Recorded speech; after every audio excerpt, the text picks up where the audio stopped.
I think we can start, and we are very lucky this evening to have a very distinguished professor come all the way from America, Ralf Michaels.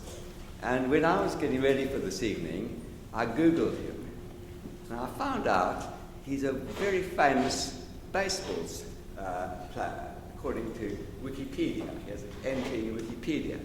Baseball. So I thought, well, that's extremely interesting. I wonder if we're going to talk about his great hits or something.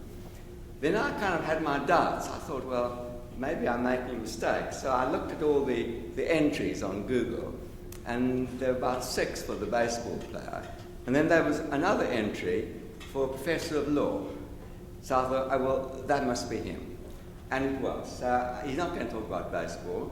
He's going to talk about law. But that, to me, is actually more interesting because I'm not really so keen on baseball. And so he's going to talk to us about law. And his background is that he's from Germany originally. He studied in Germany. He studied in Cambridge. And he then did research in various places, including the Max Planck Institute in Hamburg. And then he went across the Atlantic to the United States, to Duke University in Durham, North Carolina, and he stayed there ever since.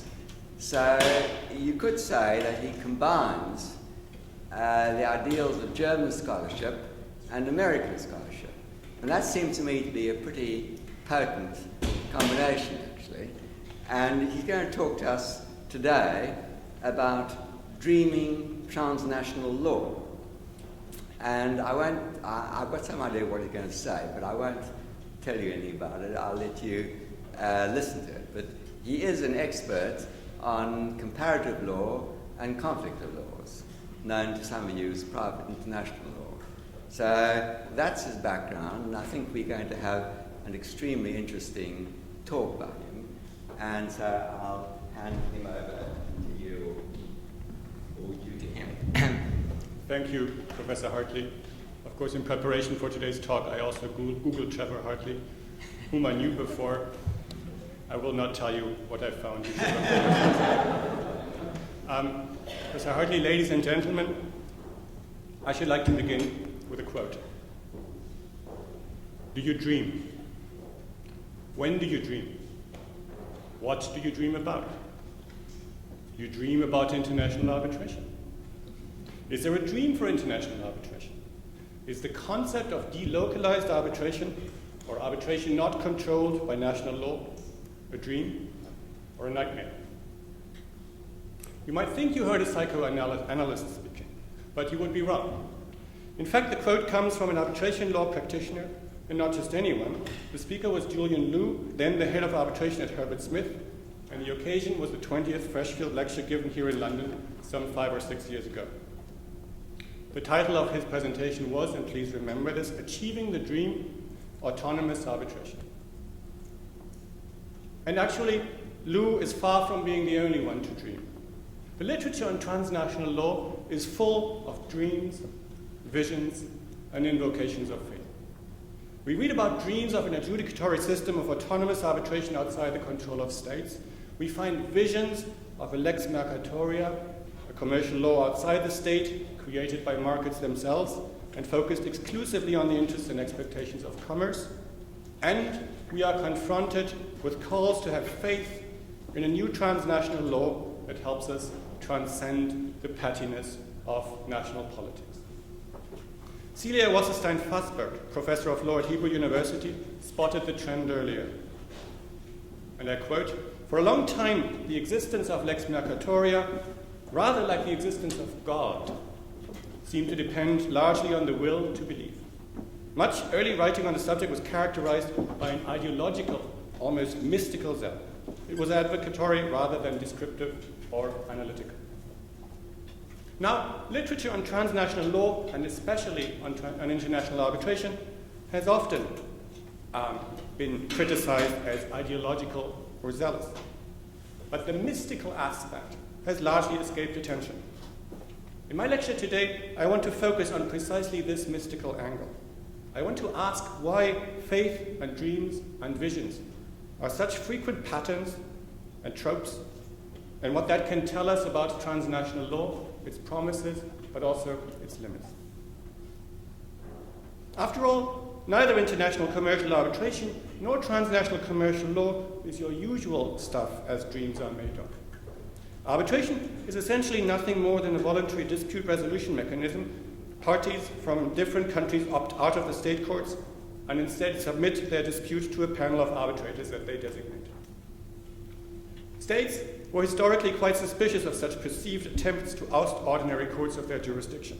Today, however, most states recognize arbitration by and large. This means especially two things. At the beginning of the process, states will usually accept a valid arbitration agreement as a barrier to the jurisdiction of state courts, so no party can escape its obligations under the arbitration agreement to arbitrate. At the end of the process, states will freely recognize and enforce arbitral awards under an important treaty, the so-called New York Convention. There are limits to this recognition, however. There are limits for certain types of parties, for example, consumers. There are limits for certain types of issues, for example, certain parts of public law. And there are limits for certain matters of public policy, for example, trade in weapons. Parties may call on state courts to help enforce the arbitration agreement, but also to prevent the arbitration, sometimes even through anti-suit injunctions, or ask them to annul ensuing arbitral awards. Similar visions concern the emergence of a transnational commercial law outside of states, the so-called new lex mercatoria. Here, the tale is this. Participants in international trade are allegedly unhappy with the substantive law of nation-states. National law is thought to be parochial, not catered to the requirements of the international business community, and inappropriately interventionist in the interest of protecting weaker parties or public interests. Moreover, there are so many state laws that the difficult question arises, which of these laws should be applicable to any one issue? As a consequence, so the tale continues, market participants create their own laws through their customs, but also through non-state formulating agencies like the International Chamber of Commerce. The ensuing law would have been created without state participation, but now states are asked to recognize it as an applicable law. These ideas of autonomous law outside the state are ideas of a better world, a world based entirely on the free will of the parties, quote, free from the controls of parochial national laws, unquote. Arbitration, quote, exists in its own space, a non-national or transnational, or if you prefer, an international domain. It has its own space independent of all national jurisdictions, unquote. This means that arbitral awards are truly delocalized, or, as the French Cour de Cassation said in its 2007 Putra-Bali decision, quote, an international arbitral award which is not linked to any national legal order is a decision of international justice, unquote.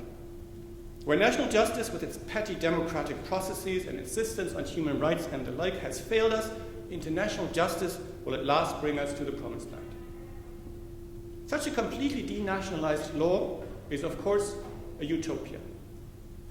But it is a utopia not just in the broad sense of being unrealistic, at least for the present and perhaps also for the future. No, it is a utopia in the very literal sense of the word. Recall what utopia means in Greek: no place. Delocalized arbitration, law outside of states, make up a utopia in the core meaning of the very word.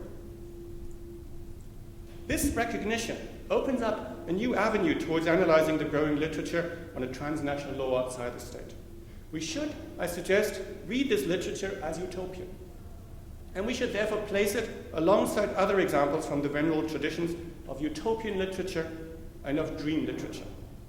This, in turn, helps us assess both the promises and the limits of such transnational law. As I said, Julian Liu is not the only scholar to describe arbitration as a dream. Here is another quote from another scholar. Reverend Martin Luther King had a history-changing dream of the end of discrimination. Me, I had a dream about a really great conference on arbitration, and how it might ultimately help lead to legal reform of arbitration. Now, you may find the comparison of ending racial discrimination and reform in arbitration rather, how should I say, daring. But think for a moment why Martin Luther King's I Have a Dream speech was so powerful. In that speech, King lays out a utopian vision of a world without racial discrimination presented as a dream. Now, this dream reference is powerful in part because of its biblical reference. Recall the many dreams that we find in Scripture, from Jacob's letter through Joseph's dream, assuring him that his wife was not due to adultery, his wife's birth, his son's birth, not his son's birth. Let me not go down that way. All the way down to the book of Revelations, the Bible is full of such dream references. And remember what function dreams play in Scripture. Through dreams, God speaks to us. Through dreams, we see a truth that is otherwise unattainable to us, but a truth that is about to come. In this sense, dreams are not less true, but more true than our everyday reality. In the words of an analyst, like the voice of God speaking through the mouths of the prophets, the dream motif is a technique for normalizing and exteriorizing, for realizing in the original sense of that word, the sure and special presence of God. An arbitrator who dreams becomes thus a mediator, a medium connecting the audience with the truth, whether God's or someone else's. Like a mediator in dispute resolution who merely connects the parties without interfering himself, the arbitration scholar as dreamer merely connects his audience with the truth of autonomous arbitration. This means, of course, in turn, that the speaker himself is insignificant. What matters is the truth that he holds arising from faith and thus closer contact to God. Here is a famous example from Utopian literature from Hildegard of Bingen, the famous medieval visionary nun. And I quote the English translation, "I, a poor little form in earthen vessel, speak these things not from myself, but from the serene light.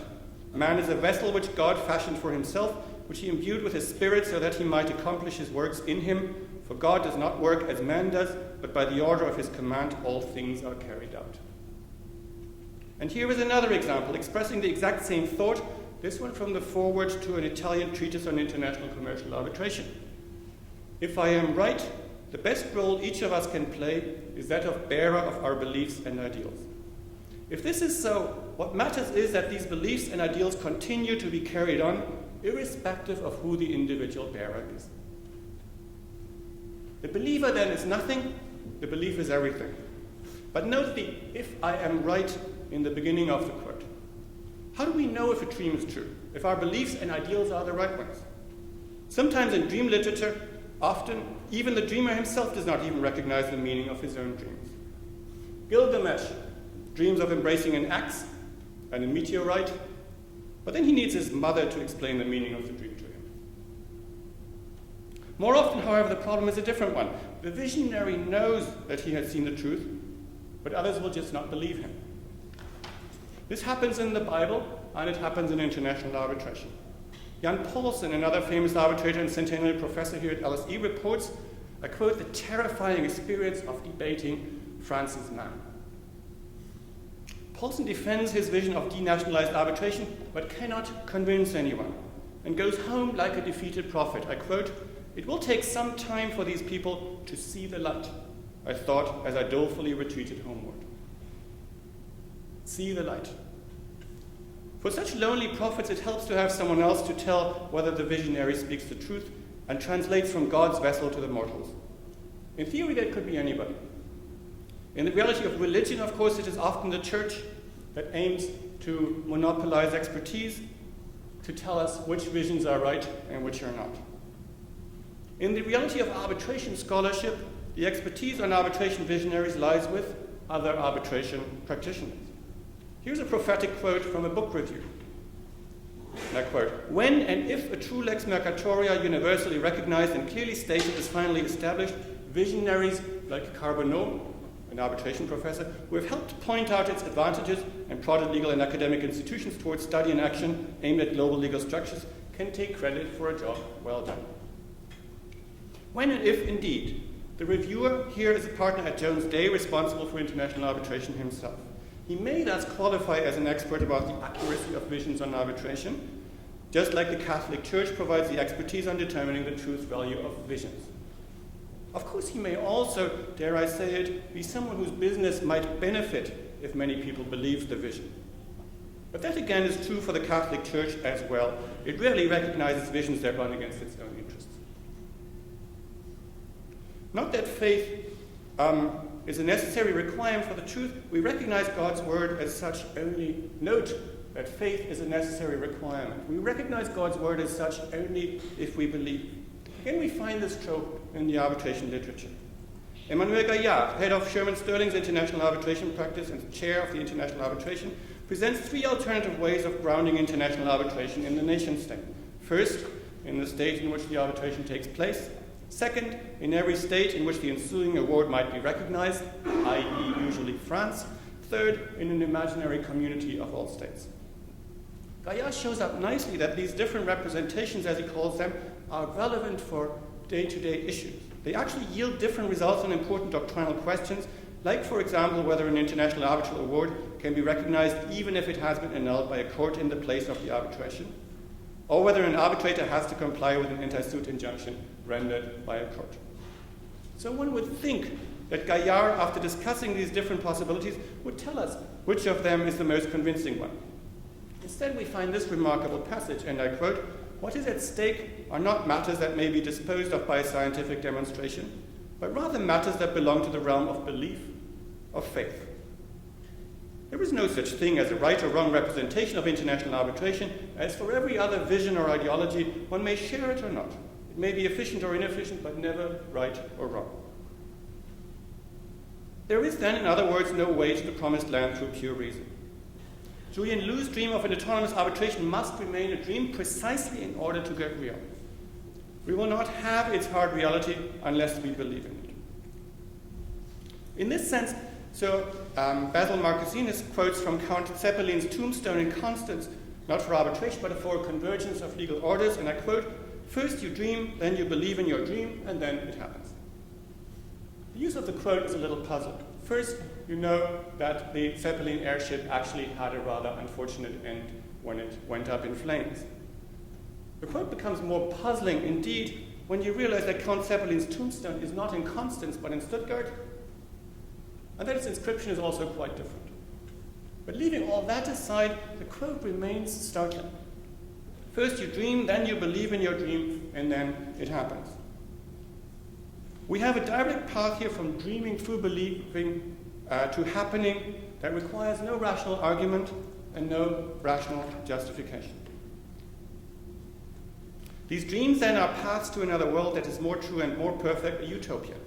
My earlier quote's reference to the time when and if a true lex mercatoria is finally established reminds us that utopias are not always about other places, they are also about other times. Often that time is the future. Autonomous arbitration may be nowhere, but it is also always yet to come. It shares this look into the future with another utopia, socialism.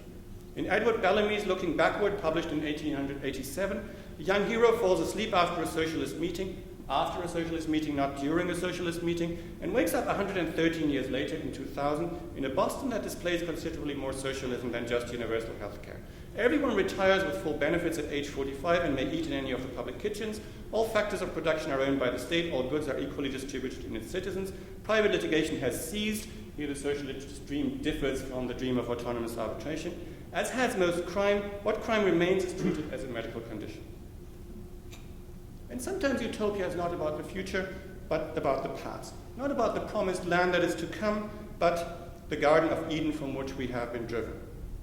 Or of the Middle Ages, idealized in the 19th century by Sir Walter Scott and others, and sometimes called medievalism.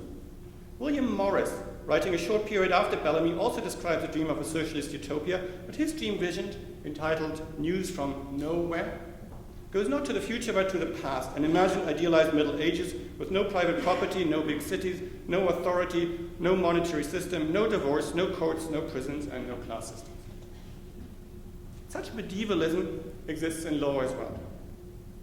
The romance of the Middle Ages finds its equivalent in the romance of the Lex Mercatoria, the title of an influential book.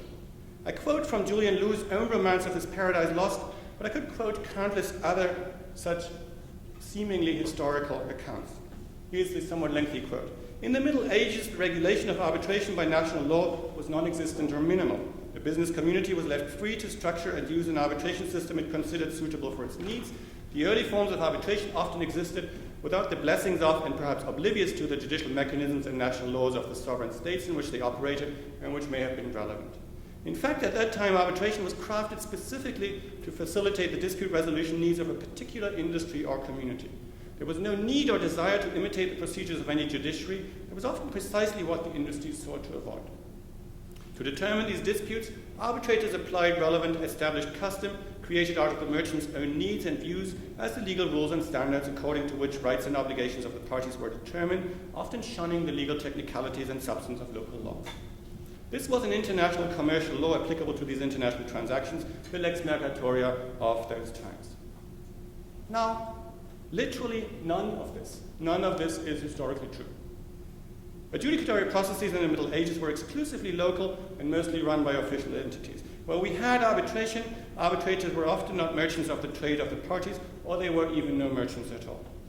Sometimes the processes were indeed catered to the special needs of a certain industry, sometimes not. Further, in international commercial law, the substantive lex mercatoria outside the state never existed, at least as a substantive law. All that we find are special procedural mechanisms, but hardly significant unified non-state law. In a time when it took weeks to travel from one fair to another, it is hard to see how such a law on a universal basis could ever have developed. This is not new. Legal historians have pointed out these facts for years, but their research is largely ignored. When arbitration scholars write about history, they do not cite historians. Instead, they cite other arbitration scholars. And indeed, historians and arbitration scholars have quite different projects. Historians aim at describing the actual Middle Ages to show how things actually were in the past. Arbitration scholars aim at invoking utopias of an imagined Middle Ages to show how things actually could and should be in the present and in the future. And utopias cannot be falsified by historical research. After all, it is their main characteristic that they are not true in the actual world. What follows? Why does it matter that this literature is utopian? I want to suggest three unhelpful responses and one that I think is actually helpful. Our first response would be that the dream framework is just a sinister rhetorical trick. Perhaps you might say about Julian Lew's Utopia of an unrestrained arbitration what a contemporary reviewer said about Bellamy's Utopia of a socialist future, calling it a text, and I quote, which in the sugar-coated form of a dream has exhibited a dose of undiluted socialism which has been gulped by some of the most vigilant opponents of that theory without a suspicion of the poison they were taking into their system. End of quote. Arbitrators, you may say, need to rekindle their faith in international arbitration because that is how they make their money.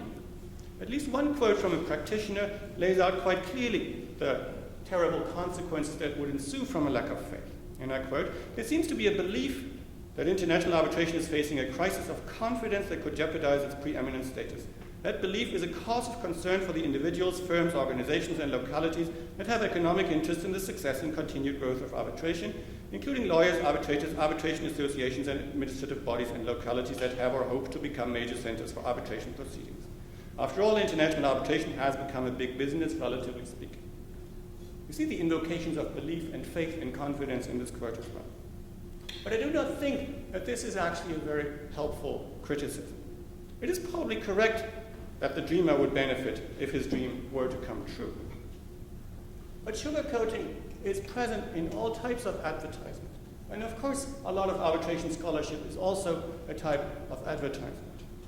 In other words, this may explain why we find sugarcoating, but it does not explain why the sugarcoating comes in the specific form of dreams, visions, and faith.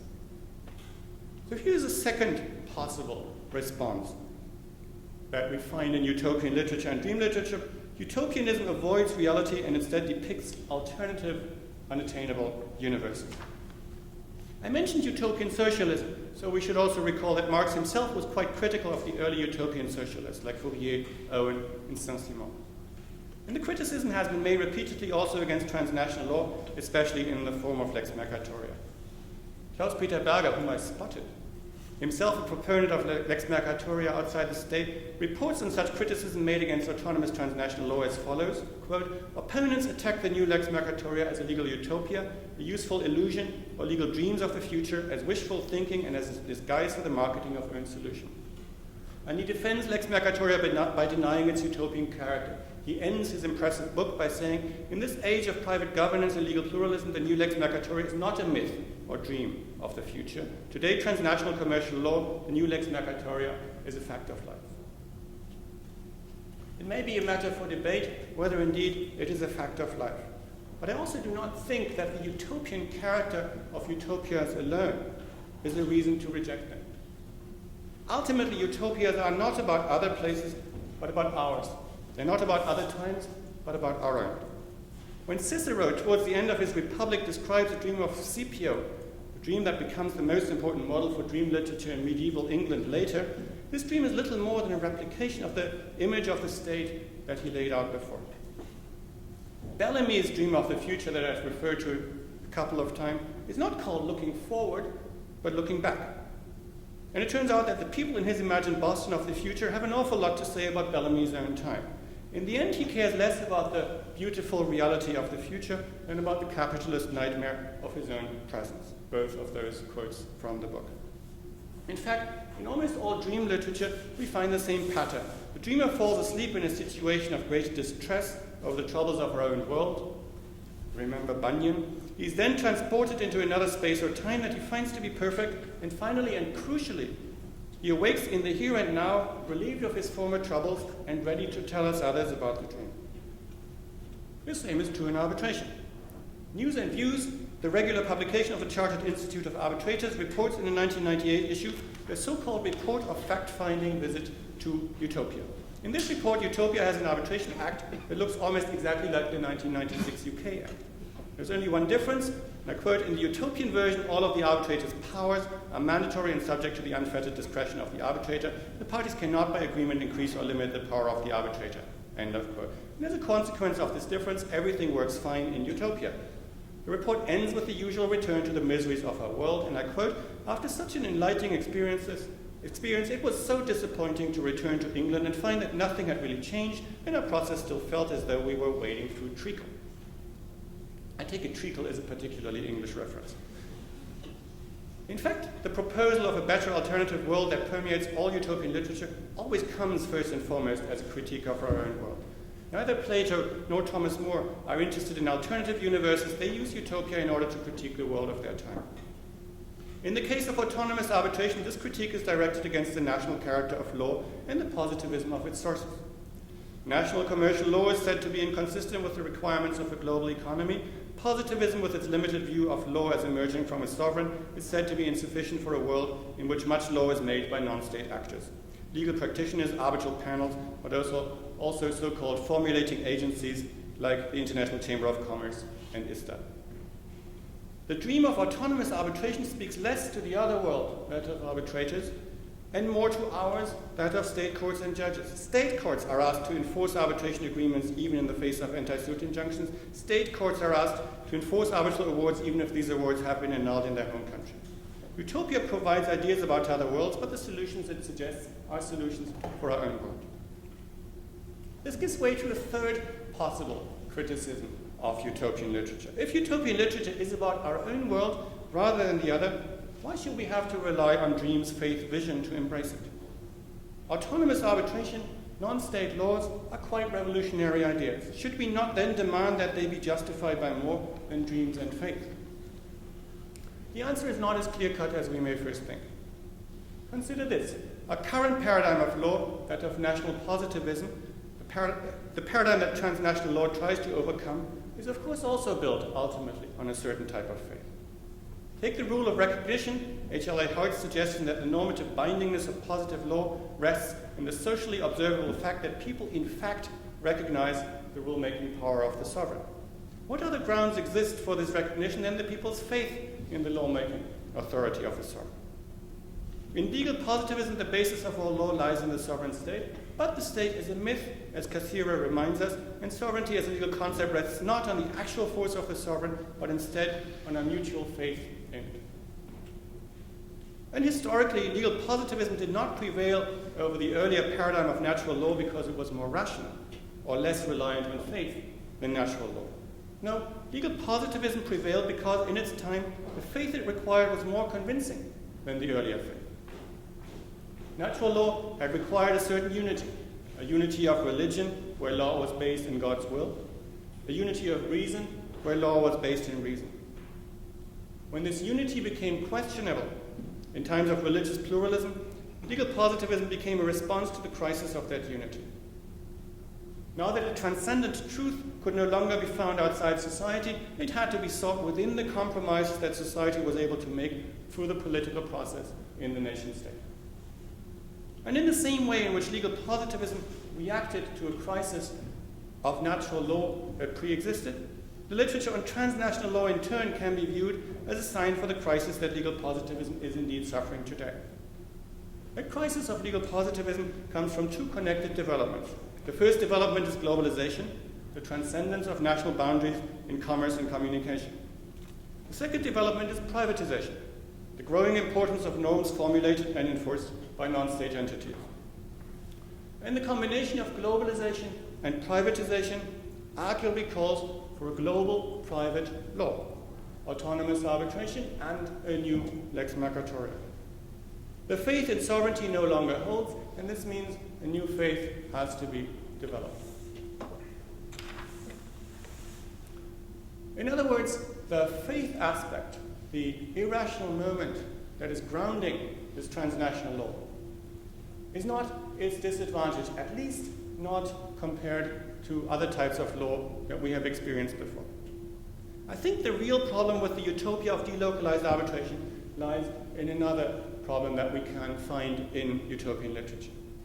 The most powerful critique of utopia is not that it is unreal, but that its proposed reality, if taken seriously, is actually frightening. Recall the criticisms Sir Raymond Popper voiced against Plato, Hegel, and Marx. He took them to task not just for the utopian character of their visions of the world, but for the totalitarian aspect in them, which he viewed as anathema to an open society. More recently, this argument from political philosophy has received a sociological bent in Runciman's book entitled Great Books, Bad Arguments.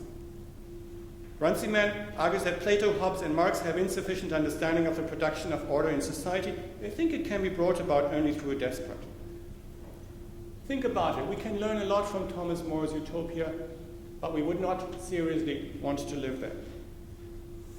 Now there's a seemingly obvious response to that.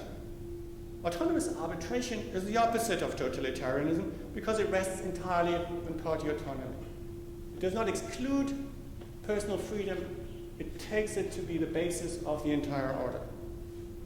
The dream of autonomous transnational commercial law is then ultimately the dream of a world. No, I got the wrong point there. That would be an apparent obvious response, but it's a problematic response.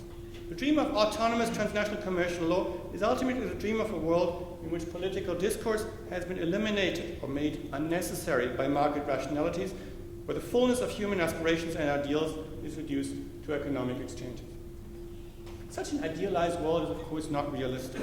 In our real world, we will continue to see tensions between market claims for autonomy and state and other claims for political control, between economic rationalities that become increasingly globalized and democratic processes that remain, for the time being, in the realm of states. But such an idealized world, I put to you, is also not desirable. The crisis of legal positivism has made democratic control of law harder, but it has not shattered our belief, our faith, if you will, that such democratic control of law remains necessary. It is not only states that would fear an autonomous arbitration, as the literature sometimes suggests. It is us, the society of the world, that wants to remain able to limit this autonomy where core issues of justice and democracy are at stake. I come then to my conclusion. If I'm right, then the problem with achieving the dream is not in the dream part, but in the achieving part. The dream, the idea of autonomous law outside the state is interesting, exciting, thought-provoking, paradigm-shifting, helpful. it loses those advantages and becomes terrifying once we indeed try to turn that dream into something other, turn it into reality. Let me quote once more Celia Wasserstein-Fassberg. In this utopian mode, a model only needs to offer ideal characteristics of the phenomenon that is advocated. It does not need to be more than an idea. I agree. I would just like to strengthen the last point. The model also should not be more than an idea. International commercial arbitration is perfectly fine and desirable where it fulfills the function that it has in our society, the resolution of commercial disputes, the provision of legal certainty that is necessary for global trade to take place. But of course, arbitration also has unavoidable spillover effects on the rest of society. It affects the distribution of assets and resources, it affects the rights of employees and consumers, it reduces or enhances the power of monopolists, it reduces or enhances environmental injuries, and so on and so forth. At least for now, we seem to have no better institution for these other concerns than the institutions of democratic states. Arbitration that is autonomous from the state is just as elusive as private law that is autonomous from public law. If this is correct, then our task today is to develop laws that balance the requirements of globalized markets against those of political processes and economic justice. This task has, of course, become more difficult and more exciting because of globalization.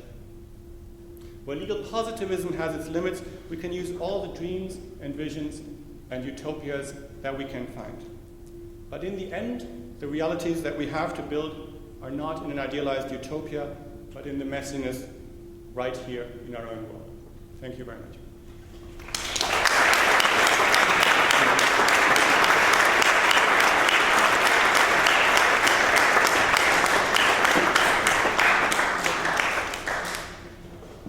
Thank you very much indeed, Professor Michaels, and he's very kindly agreed to answer some questions. So who'd like to ask the first question?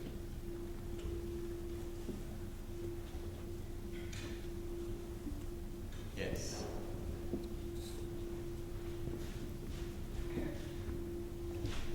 Thank you very much for this. My first question would be, in view of what Trevor said in the beginning, that you were also a specialist of conflict of laws, finishing your talk, you reminded us of the messiness in which we live.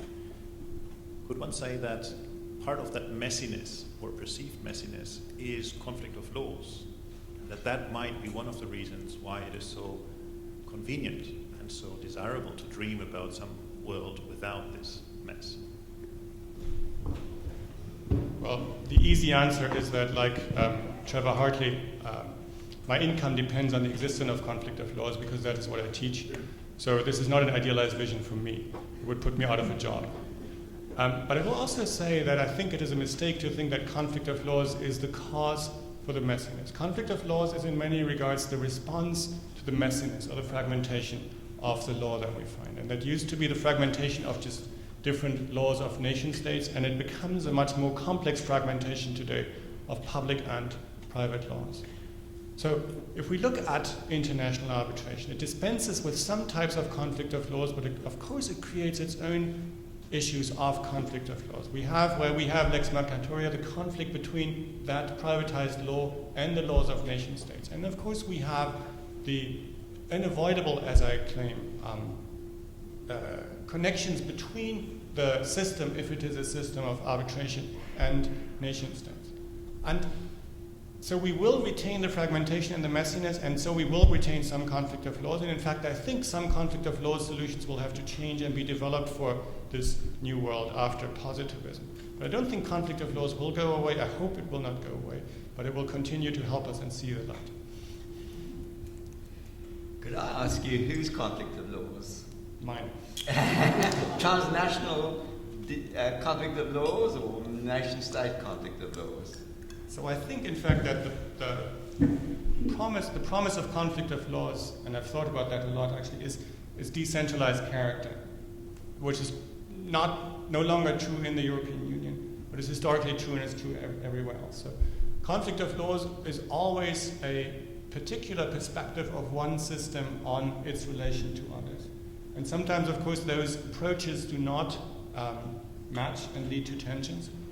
But we do not need for such a system some world government or some global hierarchically superior law that allocates conflicts to one system or the other. Such a world government, I think, just as autonomous arbitration would be undesirable, but I also think it would not be necessary. Okay, well, I've cheated about butting in. Yes. I'm very sorry if I am dreaming too much this evening. To what extent transnational law could be considered just as standard technology, such as telecommunication? As you say, some of procedures that basically aims to minimize transaction costs. If this makes sense, would be, we could use a theoretical framework such as, the concept of leapfrogging, network markets, and expectations. What about if one thinks that the concept of dream, faith, vision, utopia are basically what is understood as expectations in network markets? Does it make sense? So I think there are two different styles in arbitration literature, and one points to the rational advantages like economic efficiency, like providing superior procedures, techniques, and says all of this is really just about efficiency. And there's the other style, and I think it is a dramatically other style that I've focused on in the lecture today, which does invoke faith, vision, faith, not as pure rational expectations of parties, but really in Gaillard's, Gaillard's language is really, and Jan just pointed it out, it's a religious language, right? He says this is a matter de croyance, de foi. This is actual faith in something. That's not just expectations. And it's a curious element I find in arbitration scholarship, how it moves back and forth between, on the one hand, saying, this is just rational. If you think straight, you will realize this is just intrinsically superior. And then goes back and says we need faith and vision to actually make this come about. So I think the element that you mentioned is also present, but I think it is not what carries all the literature, and it's different from the element that I focused on today. Now you could of course say, I just put this in the introduction of their talk. Julian Liu talks about the dream in the first paragraph, and the word dream never appears again. In the end he just says to what extent states should stay out. And so you could say this is just marginal, and the real meat is in the technique debate, and that's of course what everyone focuses on. And I just think there is something in these invocations. They're too frequent to just mean what you say, to just be about expectations and efficiency. I think they are about a crisis of positivism, a crisis of faith in what we have today, but also the desire to create a certain new faith in a specific type of new law that the authors hope for and desire. Okay, gentleman over there. Yeah, I have to be careful not to say too much because I'm really fascinated by what you said. I'm dreaming this dream back home in Cologne, at Cologne University in Germany, where I'm director of the Center for Transnational Law. I expected a speech just on the new lex peccatoria, which for me is only substantive law. I never, even, it may sound surprising, but I never used the term transnational law for arbitration. And the reason is that I think Julian Liu's view is not in line with the law. Why? Because the notion of detached, delocalized arbitration was developed in the 1960s in France, because at that time the French arbitration law was very strict. So people tried to get away from these strict rules. Today we have very modern, liberal arbitration laws, like the Institutional Model Law, 1996 English Act, and the concept that gives the answer is very simple. It's the seat. It's the seat. The seat of the arbitration. Section 2 of the English Act says, once the seat is fixed in England, the English Arbitration Act applies.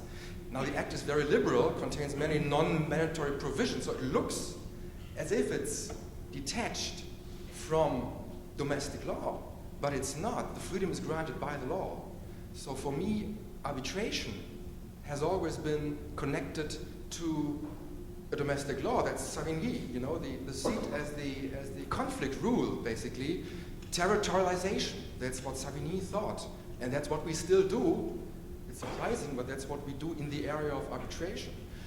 However, and that's what Schmidhoff said, substantive law is born in the warmth of procedure, and that's the new lex mercatoria. So the rules are developed by the tribunals, the rules of the new lex mercatoria, and there I'm still dreaming that dream, and I think that in an area of globalization, private governance, and best practice rules, we're facing a development away from domestic law. But my personal perspective has always been to limit this notion of transnational law to substantive law, whereas arbitration is basically domestic, at least it's linked to a domestic legal system, the lex loci arbitration. So I try to focus on both in a parallel way without claiming that one is necessarily the other. But I also think there are some parallel limits to these visions. So we have the vision of autonomous arbitration, but then the necessary link to the state. In this speech, Julian Luke quite strikingly says, on the one hand, this system has to be autonomous and be recognized as such by the states.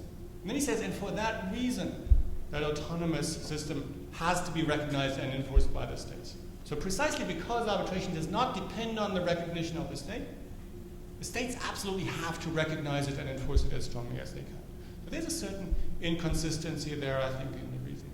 And we have some of that same reasoning in some of the lex mercatoria literature that says, on the one hand, this is an autonomous legal system that is created totally outside of the state, and it follows, therefore, that states absolutely have to enforce that law and have to enforce arbitral awards grounded in it. But I also think, talking about the substantive law part, there's a difference between saying there is law outside or beyond the state, which is undoubtedly true, and saying this creates an autonomous legal system outside of all states. My sense from having looked into that is that the first is certainly true and the second does not seem to be true, even empirically, because we have where issues of genuine public policy and national policy are at stake, adjudicators of this transnational law, even where they are arbitrators, seem to hesitate to develop these on their own, but rather they refer to states for these purposes. So there is still a certain division of labor in which commercial issues are developed outside the state, of course to some extent inspired by state laws and in interaction with those. But specific public policy concerns remain outside of this system and remain by and large within states.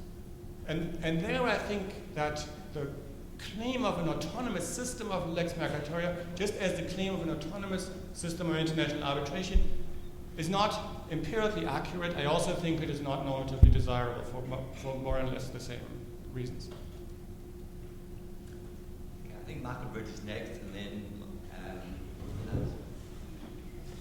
you have after that. Trevor, you started the evening's proceedings by giving us a reference to baseball. Yes. And there's something about this, because if you look at the literature of baseball, I'm thinking of Roger Angell, who writes in the New Yorker. You think about the literature of cricket, the late Neville Cardus was an expert on this. The way they see the game is not quite the way the grimy players who play the game see the game. So if we take a look at arbitration, I've always been puzzled by this quasi-religious aspect of it, which to me resembles, to a degree, that other great quasi-religious faith of the time, environmentalism.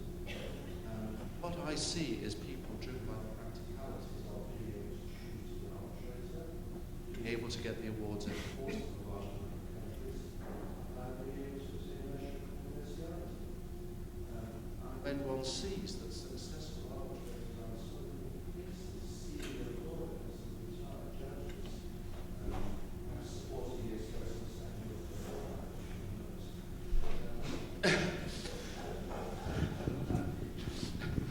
you do begin to wonder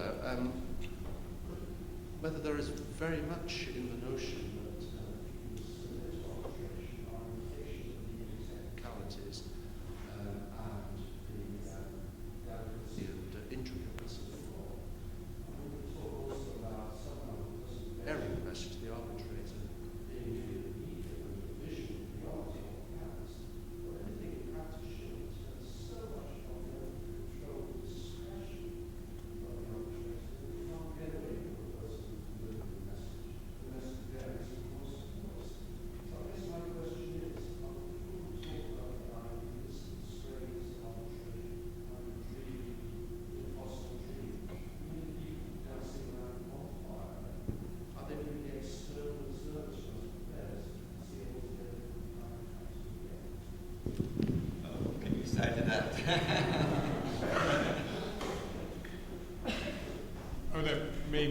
the case. I will say, by the way, that arbitration, baseball, of course, also has its religious aspects. When you live in Boston and think of the curse of the Bambino. But I'm not sure. I wouldn't even be. I don't want to be too cynical about all of this. So I think that, of course, arbitration practice makes money from the existence and the continued relative autonomy of arbitration.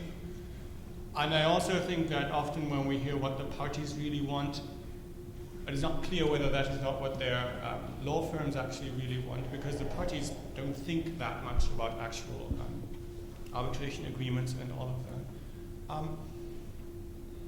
But I think that whether they're observers or participants, there is a genuine belief in some of these things. It's not pure cynicism to say we dream of this, or we actually think we have a vision of arbitration that transcends just the fact that we buy our next Ferrari from them. It's not just about buying the Ferrari. And so I may sound critical in this, but I'm really interested in that utopian aspect more than just to say you're just out there for the money, because that's true for many people.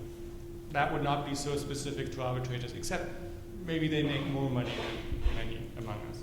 There's not just the arbitrator spirit, so people whose systems so arbitration. Yeah. They're not the same as the arbitration. Oh no, that's probably true. And I think much of this discourse, as I said, is an internal discourse within the legal discipline, between arbitration scholars and arbitration practitioners, who tend to be the same people. Right? Arbitration scholars are all practitioners, and practitioners are all arbitration scholars, and that may explain why the scholarship is so very positive about arbitration. Yes. But so, and the parties may have a very different vision on that. But my suspicion is also that the parties get their legal advice from their law firms on why they should go to arbitration rather than to courts. And they go with that. And in some cases it may not be in their interest, but in their lawyer's interest. But that's because I don't think they think about this that much. It's not the discourse that interests me so much here. I don't think most corporations have to be protected from their own legal ignorance.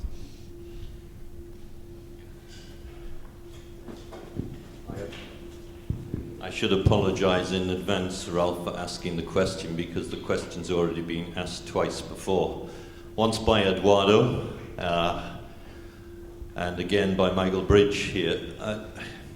I don't think the dream analogy works. And the reason I don't think the dream analogy works is because I think of who are the subjects of dreams. Well, the subject of dreams are individual humans in all their humanity. The ego, the id, and the super-ego, so forth. When one asks oneself who are the subjects of transnational law, they're all corporations. Now, corporations don't dream. Corporations are entities that pursue a strict economic logic. There's no dream here, it's strict utilitarian rationality. Dream analogy, the dreamers, as Michael was trying to suggest, I think, the dreamers are the arbitrators on the periphery of the system who are trying to make the system more than simply a utilitarian device for the resolution of corporate disputes. Yeah, I have no problem with that. I would agree with that. But my focus is not really here in economic efficiency for corporations. And my take is also not really in the end a psychoanalytical one, despite my introduction. I mean, I don't focus here on Sigmund Freud, and I don't focus on Bloch, on Utopia, and what it does for us. I focus on literature question, the question how there's a literature that uses dreams and utopias in very interesting ways. And we know a lot of that from literary, literature analysis, and how these same tropes reappear in writings on arbitration and lex mercatoria, and how in fact they perform very similar functions there from the function, that's a mistake, from the function that we find that we find in literature. So yes, of course, these are debates among lawyers, and these are ways in which arbitration practitioners first and foremost try to convince each other and the rest of us that this is actually a good version of what the law should look like in the future, with only stylized references to what the interests of the parties actually are. So I have no problem with saying this is legal, this is lawyers' style and rhetorics rather than actual attempts at actual description of the world of corporations. But it's there. So you can say this cannot be a dream, but the dream is referenced again and again, and the faith is referenced again and again. And that's a stylistic device that we tend to just gloss over because we think it doesn't matter, but that I think once we look into it, gives us insights into the reality not of corporations and their interests, but certainly of the state of the law that we are in. And ultimately, as a lawyer, and if you want legal theorist, I'm interested in that aspect of it and not the interests of corporations and their hopes.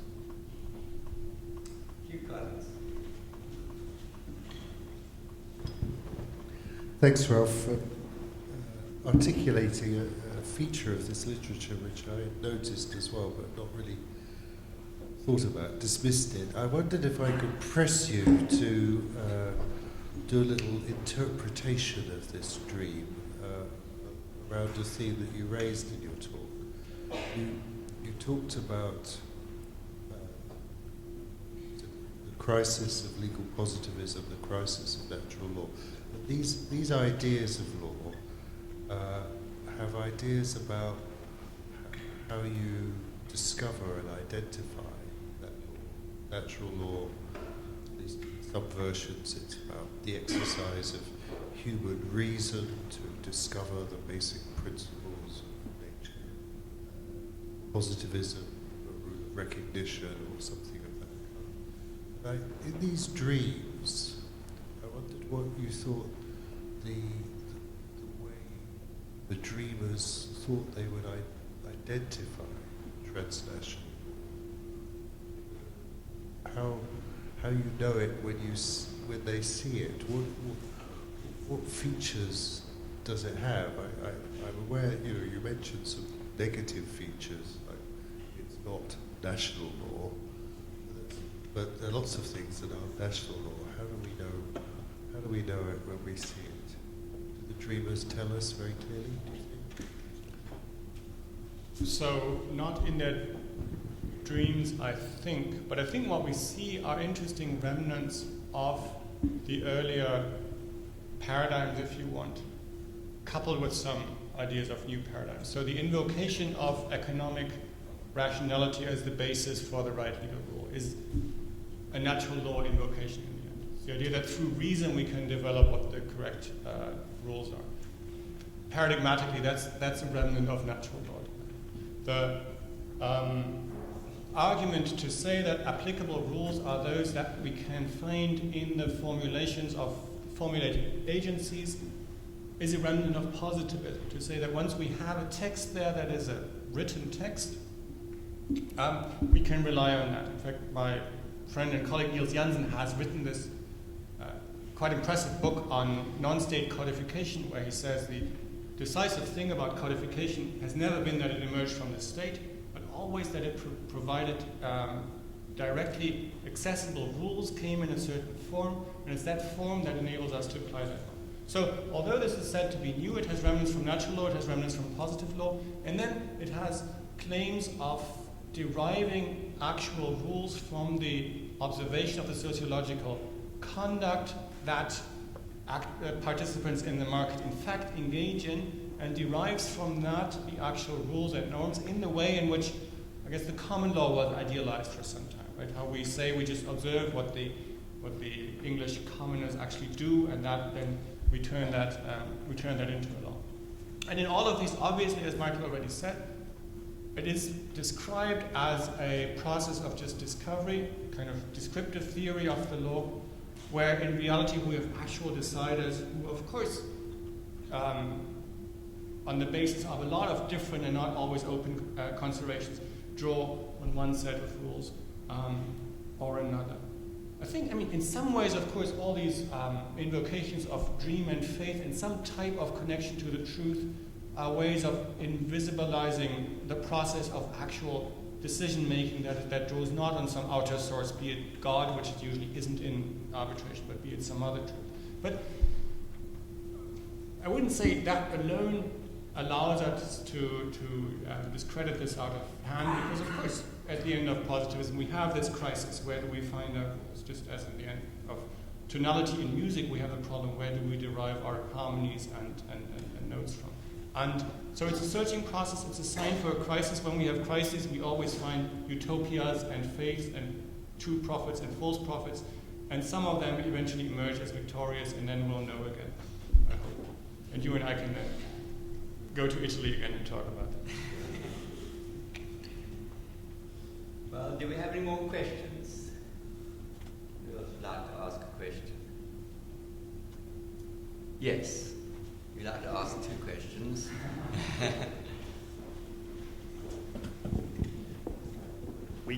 We've heard lots about the practitioners being in charge of dreaming, of having visions and trying to implement them for whatever reasons. And I wondered, what is the academics' role in all of this?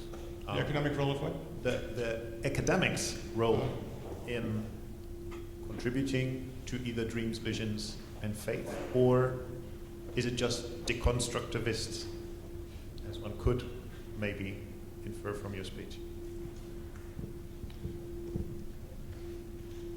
As I said, as you've said too, there's an overlap between many academics and practitioners. And in a sense, then it's also hard to say they have really different roles. At least they don't seem to perform different roles. I think what we've seen, and you're much more an expert than I am, of course, for a long time there was a startling lack of academic interest in international arbitration in particular, and a very restricted interest in lex mercatoria as an abstract concept rather than something with actual content. Klaus-Peter Berger's book that says let's actually look what that actually is, as opposed to just talking about this in the abstract, is a significant academic step in that sense forward to saying we actually deal with these issues. I do think that academia and scholarship has the role that it always has with areas of the law, and that it performs actually much better in others, which is provide a better and fuller understanding not of the law and its content. If you want, systematize that. Have a theoretical understanding of what its foundations actually are.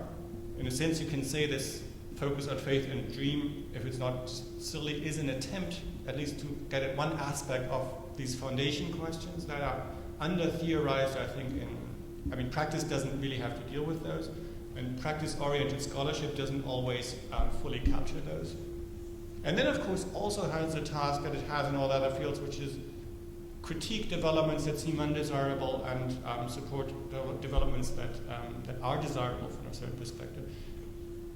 And we don't have a lot of that yet, because academics who are in arbitration often tend to benefit from arbitration. But the flip side, to say all international commercial arbitration is just evil because it is economic, would obviously be unhelpful as well. But I think it's really, it looks to me, I come at this more from theory of transnational private law than from specific knowledge of arbitration. But it seems there's a lot of foundation, of academic foundation and theoretical understanding that needs to be built before we can actually reach that stage in a satisfactory, comprehensive fashion. So it's good that you do that. Well, we've probably got time for one more question. Is anybody like to ask a final question? Yes. I'm trying to apply that dream of transnational commercial law, because it seems that maybe the word commercial could be added to the title, and yes, according to the topics that we've been dealing with, to the process of unification within the European Union. And I would like to to know your opinion if you think that we are walking towards that utopia within the European Union. We have harmonized the conflict of laws, and arbitration seems to remain outside the European Union. Do you think that now on the table we have this proposal to harmonize as well substantive contract law or parts of it in the European Union? Do you think that we are actually walking towards that utopia, that if that project came to reality, we would improve our society? Would we have any benefit out of it? Whether we would have benefits out of that or not is probably a very broad question. But let me say first, in the literature on European private law, we find the same array of invocations of dream and vision and faith. Somehow, for a long time, European private law was largely a matter for visionaries, and it didn't have to be very specific. That, of course, has a tradition. Michael mentioned bonfires before. Famously, when the German Civil Code is enacted, Professor in Freiburg has a bonfire in celebration of the German Civil Code, and he and his students all dance around it and shout, "Hooray, we have a civil code." So that shows you one difference between civil lawyers and common lawyers who might not have a bonfire. I tend to think that it's been a problem for Europeanization of private law that it rested so long on visions and utopias, because it focused on issues that in some ways are the less important ones. Whether we have a European civil code or not is not as important as is the development of private law that we have elsewhere in free market, in common market focused EU legislation that intervenes in private law and in the private law of the member states in very significant ways, and for some reason stayed outside of the vision of a European private law that is somehow neutral and beneficial and unproblematic to all. So I think if we get something that goes beyond the blue button optional instrument at some point, there may be bonfires somewhere again, but it will be less significant than the economic law developments that we have elsewhere. But that's my sense. I've been in the US for a long time, that all the excitement and terror of European private law no longer moves me as much in my little German heart as it once did. But I don't think there'll be any bonfires in this country, actually, if they do that. But I'm sure we could go on longer, but we've got to stop now. So I'd like to thank Ralf Martins very much for an extremely interesting talk and a very thought-provoking talk, I think. And maybe some of us will go home tonight and dream about transnational law. And if we do, it'll be all your fault. Anyway, thank you very much indeed for a very interesting talk.